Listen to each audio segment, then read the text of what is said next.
Goal-oriented people who try to cover their inner emptiness with constant activity and positive thinking may not find this audio particularly interesting. I suggest that you turn it off now if that's your mindset. We're going to be talking about purpose, and as the title suggests, there is no purpose to the universe, or in fact to anything. Purpose is a purely human construction, and most people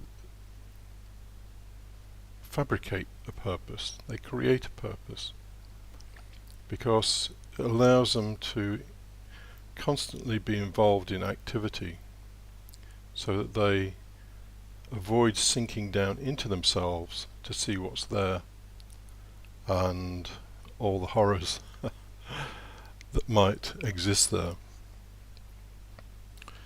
So before I get into this whole thing of purpose, I need to talk about the nature of the universe, God, or nature, whatever word you want to use.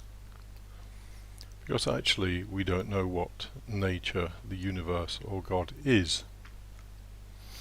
And in fact that kind of negative statement is a liberating thing, and hopefully you'll see why in a moment. So firstly, let me say that we perceive the universe through our five senses. It's a wholly inadequate representation. It's one that to a large extent our brain creates for us. And so when we think we know the universe because we're a part of it, and we look out into the skies and we look at trees and we look at all the things that are happening around us, we think that somehow we know the universe. But we don't. What we actually know are two things. We know the world of physicality, what Spinoza calls extension, the world of three dimensions and time. That's the way we perceive the world, and if you read Kant, or if you've ever read Kant, you'll know that he says that actually time and space are properties of our consciousness. They're not properties of what's out there. Now, even if you forget all the philosophy and you turn to physics, which is something I studied for several years when I was a young man, you'll find that the universe is not what it appears. So Einstein, for example, had to treat the world as a four-dimensional object to derive his theory of relativity, special relativity particularly. And special relativity says things like, if someone travels away from you at a very high velocity, near the speed of light, then their time will move much more slowly than yours. And possibly when they get back, they might have aged by, let's say, a month. But you might have aged by 50 years. It's not intuitive, is it? And it was a great work by Einstein to figure all that out. It's all proved. There's no doubt about this thing happening. And in fact, on jumbo jets, in fact many jets that travel around the world, the clocks on those jets have to be adjusted every now and then because they are travelling at a reasonable, I mean it's not particularly high speed in truth compared with the speed of light, but it's enough just to make a small difference on the clocks, and so they have to be adjusted. So we don't really know what even this physical world is. Quantum mechanics tells us that things never really exist until we look at them. Now, I'm not going to get into all the philosophical debate around that, but strange things happen in quantum mechanics. Things can appear where they shouldn't appear. So there's a whole realm of strange behavior there as well. And in fact, it's now believed that 95% of the universe consists of matter that we cannot detect at all. It's called dark matter and dark energy. And what we call empty space actually has a mass. It weighs something. Empty space weighs something.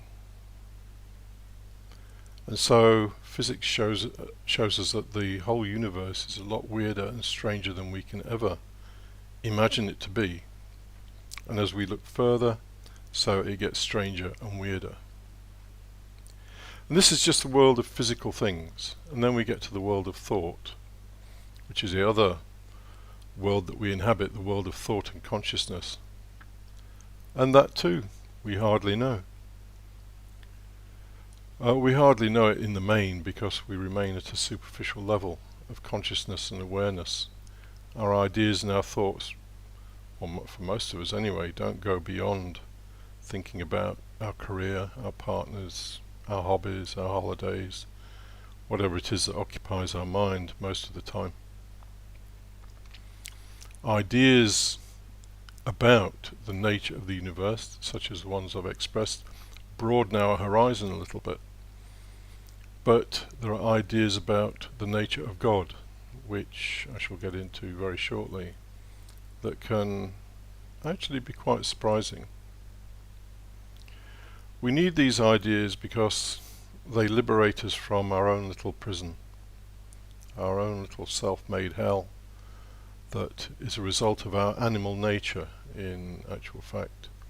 Our primary drive to survive, which means that we focus on earning money, mating, and making sure that everything is, as far as possible, secure and safe. And that's what we do most of the time. And because life doesn't allow us to exist in a wholly safe state, because we're all going to die at some point. And most of us are going to become ill at some point. And maybe our partner will leave, or whatever might happen in life. All these things do not allow us to really sit safely in our own little cocoon, and so we become neurotic. So let's not pretend that we understand what nature or the universe is, because Spinoza postulates that actually the universe has many, many, many dimensions, and I'm not talking about dimensions of space and time. He uses the word attributes. So we know two attributes. We know thought and consciousness, and we know physical reality. And that's it. But he postulates that there are infinite of these modes of existence, and we know nothing about the rest of them. Physics sort of tries to give us a bit of a view on it, because, for example, string theory, which is the favourite idea at the moment to create a theory of everything, postulates 11 dimensions. Totally beyond our imagination. It's purely mathematics. But even there, at the end of the day, we're talking about 11 dimensions in the physical universe. So let's not pretend that we know what the universe is, what God might be, and what nature is, because we don't. We are almost totally ignorant. We know enough to survive, and we know enough to try and make our lives as comfortable and as reasonable as possible. And that's about it. Now, when we think about God, many people think of a being that has some kind of volition, some kind of choice. But Spinoza is very, very clear. He says that God, the universe, nature, the whole of existence, manifests necessarily. Very important word. There's no choice involved. The universe manifests as it manifests with no design, no purpose, no end goal. It manifests necessarily. And necessarily means that at each moment it exists in the only way it might possibly exist. There is no contingency, only necessity. Now, if you think about that a little bit, you'll find that you can ask questions like, well, what's happened in Syria recently? Was that necessary? And the answer is, of course, yes. The Second World War, the death of 50 million people, I think, that involved altogether, if you include Stalin's purges. Was that necessary? The answer is yes. This is a manifestation of nature, the universe, God, whatever term you want to use. And people don't like that. They don't like the idea that God, who is an entity that does not manifest in a way where choice is involved, manifests in a way where these supposedly awful things can happen. This is reality. Most people turn to religion because they want comfort. You'll find no comfort in Spinoza's world. What you will find is understanding and reality. So let me read a little bit from, well, actually I'll paraphrase it. It's from one of the propositions. It's actually proposition 33 in part 1. He says, God manifests necessarily, and things could not be any different from the way they are. And you have to understand that Spinoza's notion of God is not some anthropomorphic entity that thinks about things and says, yeah, I'd like a few planets over there and some galaxies over there, and oh yeah, I'll create this law of gravity. There's none of that. That the universe exists necessarily means that it is just a pure manifestation of the nature of existence, or the nature of God. These things are hard to understand, but they are life-changing if you really understand them, and they'll change your whole approach to life. So, another quote from part 4 of the Ethics, and actually the introduction to part 4 of the Ethics is one of the more readable parts, and for me one of the most fascinating. He says, for the eternal and infinite being, which we call God or nature, acts by the same necessity as that whereby it exists. In other words, there is no choice. It exists necessarily and it acts necessarily. There's no choice involved in any of that at all. It just is as it is. He then goes on to say, therefore, as he does not exist for the sake of an end, the universe has no purpose. There's no end in view. So neither does he act for the sake of an end. So the earth, your life, my life, nature on this planet, our galaxy, none of it exists for a purpose. It is just a pure manifestation. Purpose is a purely human invention.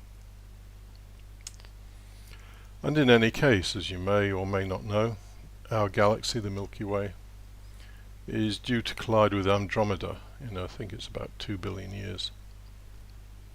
Of course there'll be total mayhem on a grand cosmic scale.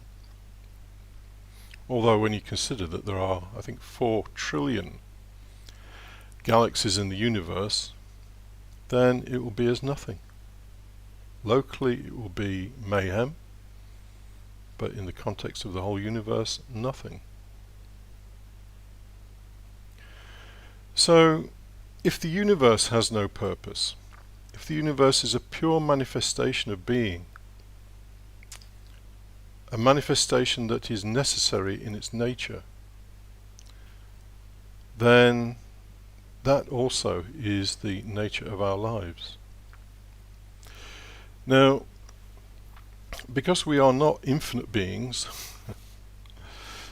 I'm not at least, then there are things we have to do. And so the idea of purpose in human life is kind of useful. So you may go to college to gain some qualification because you want to earn a reasonable amount of money in some better paid job. Well, that's clearly some kind of purpose. But it's only one kind of purpose.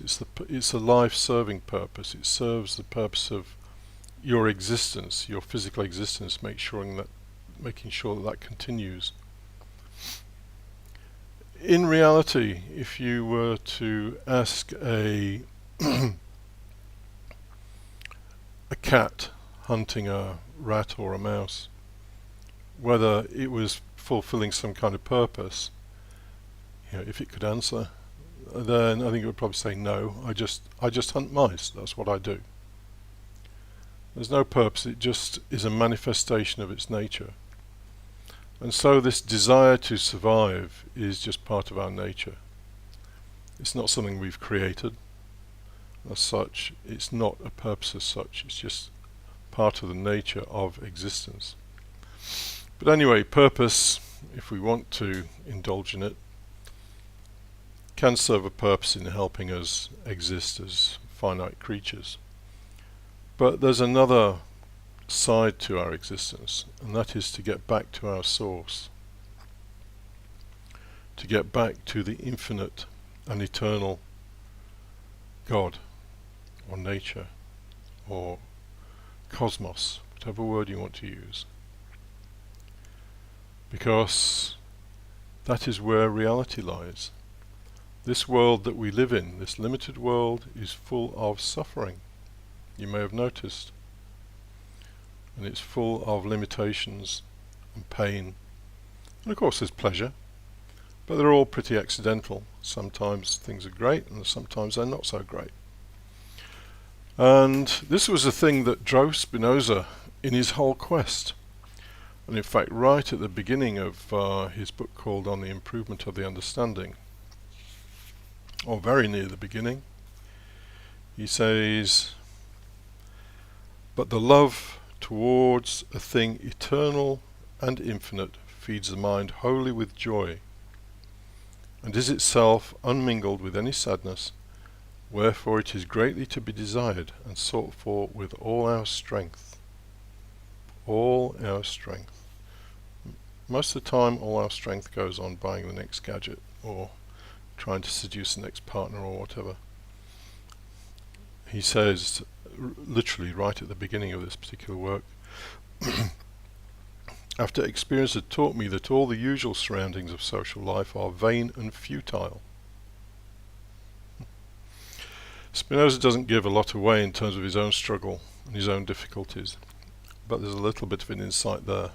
He's not one to whine and whinge like me, but you do get little bits of it here and there. But he says, "I finally resolved to inquire whether there might be some real good having power to communicate itself, which would affect the mind singly to the exclusion of all else, whether in fact there might be anything of which the discovery and attainment would enable me to enjoy continuous, supreme, and unending happiness." So, you make your choice. You live your life basically as an animal, pursuing pleasures and avoiding pain as animals do, or you decide to try and get back to the source. Now, it sounds like getting back to the source is a purpose. it isn't.